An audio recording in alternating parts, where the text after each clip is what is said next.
À l'origine, Chambord est une résidence de chasse fondée en 1519.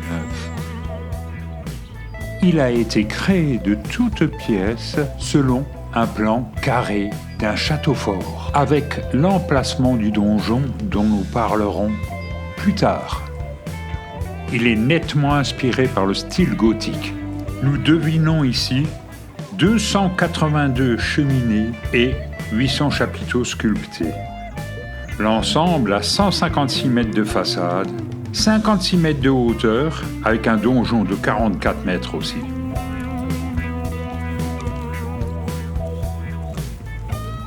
C'est le roi François Ier qui a été personnellement impliqué dans la conception du bâtiment.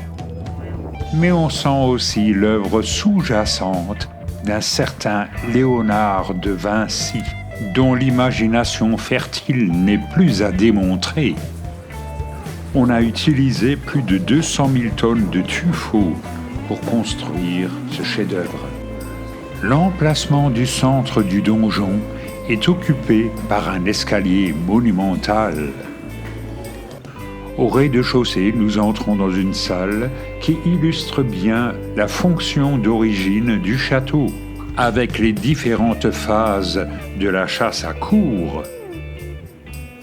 Dans un escalier à double révolution, celui qui monte ne rencontre pas forcément celui qui descend. Un grand poêle en faïence, de par chez nous on dirait un Korolof, trouve sa place dans des appartements du XVIIe siècle. Chambord étant construit sur des marécages, le climat y était plutôt humide. Une fois n'est pas coutume, la grande chapelle n'est pas tournée vers Jérusalem, mais vers l'ouest.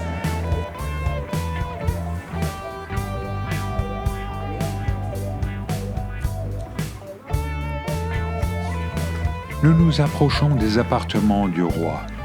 Et outre une belle inconnue, il y a aussi des portraits de Louis XIV, Marie-Thérèse et Louis XV.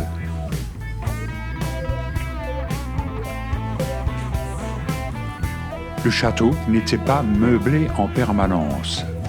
Ici, on parle de la chambre du roi, mais aucun meuble de l'époque ne nous est parvenu. Nous avons affaire là à des reconstitutions logiques d'ameublement. On y trouve aussi une des plus belles collections de France de tapisseries. Les 4 salles du 2e étage possèdent des plafonds comportant 80 caissons sculptés, principalement de salamandre et de la lettre F comme François. L'escalier à double hélice nous mène à la terrasse. Cet escalier est surmonté d'une tour lanterne dont la symétrie est un peu faussée par rapport à l'ensemble. On débouche là sur une véritable forêt de cheminées et autres clochetons.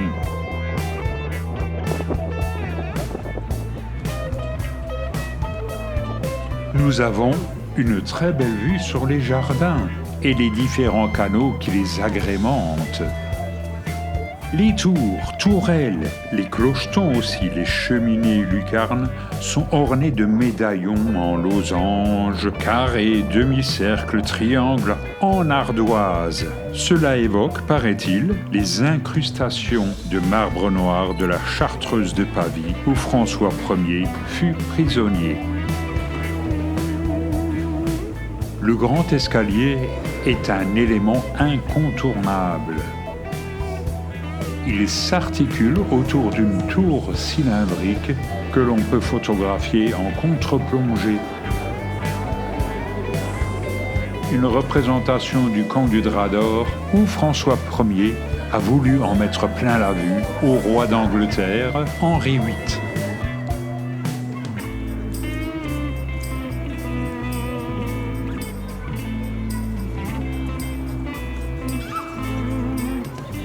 Il est temps de quitter le château de Chambord pour nous rendre à Orléans où nous logeons.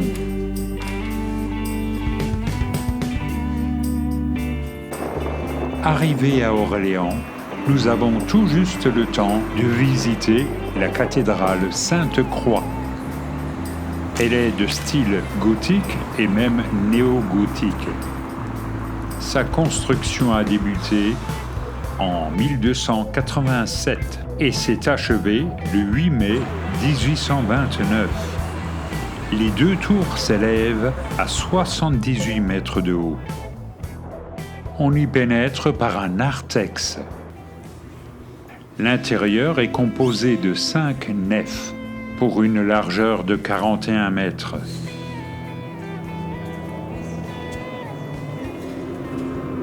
Le grand orgue provient de l'abbaye de Saint-Benoît-sur-Loire.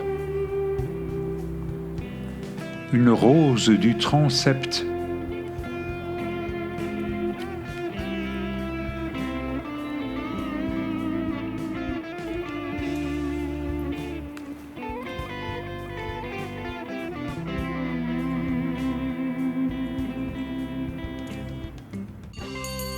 L'orgue a été profondément rénové en 1880.